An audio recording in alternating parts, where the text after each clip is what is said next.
Samahan nyo ko ba mamalingki. Tara, let's dito sa loob. Bili namin gulay, isda, itlog, kalabasa.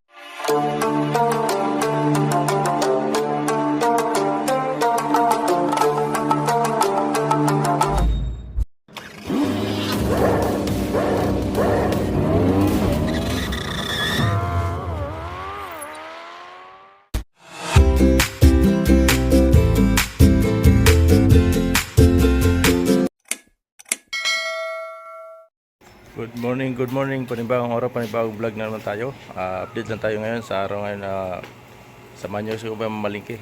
Tara, let's go. Kasama ko ang aking apo. Yun o, nagigising lang yan.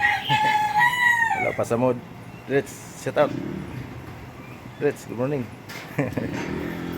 Wala pa sa mood. Nagigising lang, ginising lang yan. Kasi alis kami, mamalingki nga kami. So medyo alas 8 na, mainit-init na. Tara. So maglakad lang tayo, punta doon sa tricyclean. Saan yung salamin? Nasa labas pa kasi yung tricyclean, sakit. Lakad tayo ulit, pupuntang palengke. Tricyclean lang.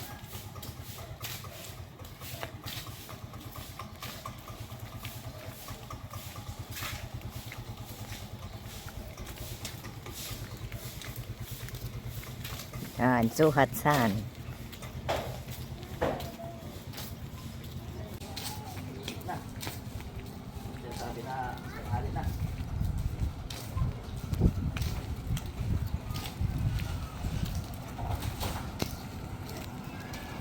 So ayan, hindi na ako nakapag-video na sa may palengke mismo kasi nasa asawa ko yung cellphone. Nagpaiwan lang kasi ako doon sa malilim, hindi na ako nasama sa paglakad-lakad nila kaya hindi na ako nakapag-video-video.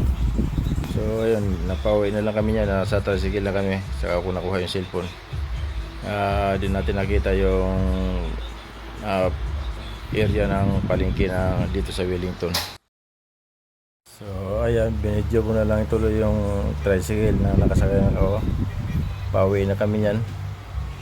At yun na lang na video ni Kuya Pao sa gate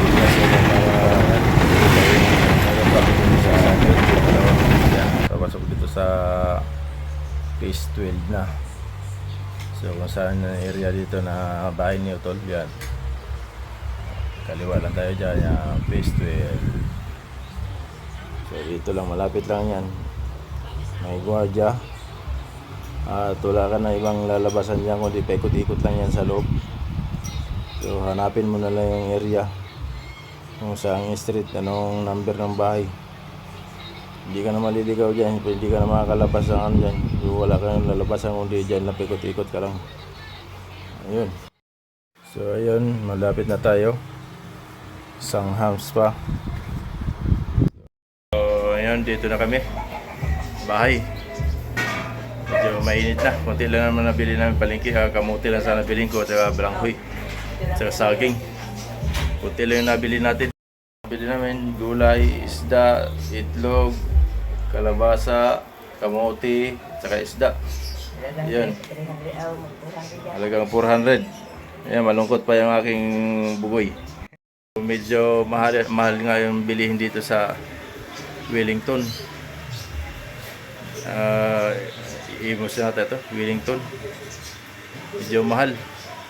Kaya kamuti niya 80 kilo. Tala doon sa amin, ano lang, 30 lang kilo yan. Pag sa Balintao ka namili, 20. Kaya laking bagay.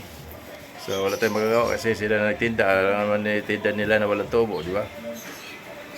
Kailangan presyo,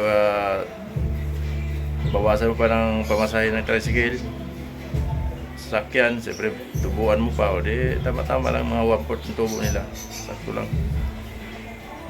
Layo na kasi yung lugar nito dito, kaya mamalingki ka sa Kadiwa, sa Diwa yata yung Diwa, doon pa nga bagsakan ng mga prutas, kaya siyempre pamasahe mo pa, Pacquiao, kaya tutubo tayo na malaki. So medyo mahirap nga lang dito mamili sa loob. Kailangan may service ka dito na ano, service tayo tricycle o kaya e-bike. Yung e-trike. Kasi malayo. 35 pa yung pamasahe tricycle. Kaya mas maganda dito kung mayroon ka service e-trike.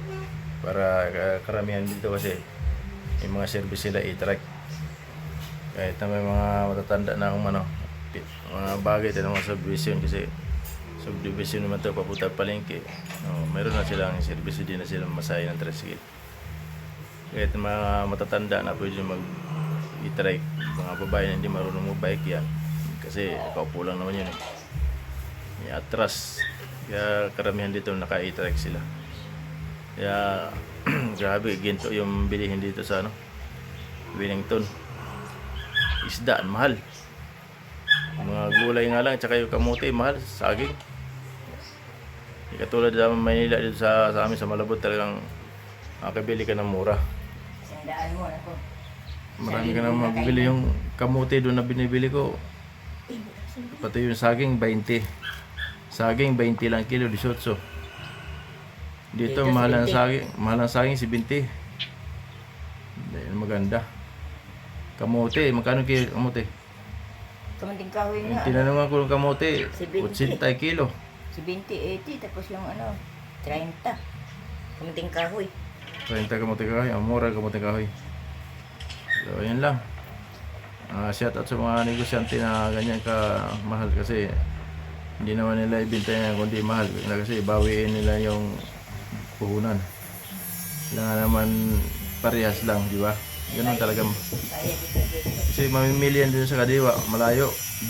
Kadiwa yata yan. Sa Dasma pa sila mamili, yung pinakaalam ko, malaking